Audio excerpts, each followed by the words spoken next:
Ang pinakamalaking misteryo sa Elbaf ay ang paglilinis ng pangalan ni Loki. Ito ang susi sa katotohanan sa likod ng pagbabalik loob ni Imo sa demonyo at sa muling pagkabuhay. At kung bakit si Loki ay naging mahalagang tao sa Elbaf. Ngayon nasa sentro ng atensyon si Loki dahil sa kanyang posisyon sa pagitan ng tama at mali.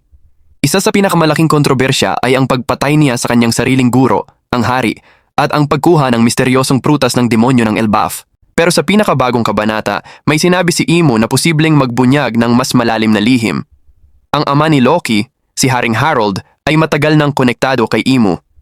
Ayon kay Imo, kung hindi lang siya pinagtaksilan noon ni Harold, matagal na sanang nasakop ng kanyang walang hanggang kapangyarihan ng buong bansa. Ipinapakita nito na may ugnayan si Harold at Imo noon pa man, marahil para sa sinasabing tunay na kapayapaan.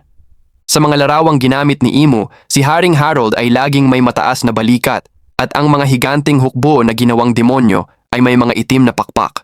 Ipinapakita nito na ang mataas na balikat ni Harold ay maaaring mga pakpak na itim na tinago niya. Itinago ni Harold ang kanyang mga paa at ang kanyang mga pakpak para maisakatuparan ang plano ni Imo. Sa ilalim ng itim na kontrol, ginawang demonyo ni Imo ang maraming higante upang sakupin ang buong Elbaf. Nang matuklasan ni Loki na ang kanyang ama at mga kasamahan ay ginawang demonyo, wala siyang nagawa kundi labanan at patayin ang ilan sa kanila. Isa sa kanila si Harold, ang kanyang ama, na naging demonyo rin. Pero ginamit ni Loki ang kanyang mahiwagang espada, may nakapulupot na bagay dito, upang alisin ang pagiging demonyo ni Harold at maibalik ang kanyang katinuan. Dahil dito, hindi na niya itinuloy ang pagpatay kay Harold na siyang natatanging nakaligtas.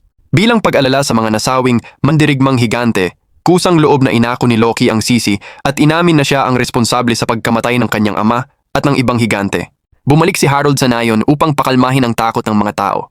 Ito rin ang dahilan kung bakit gustong hanapin si Aruro. Siya lang ang nakakaalam ng buong katotohanan at hawak din niya ang susi sa paglilinis ng pangalan ni Loki.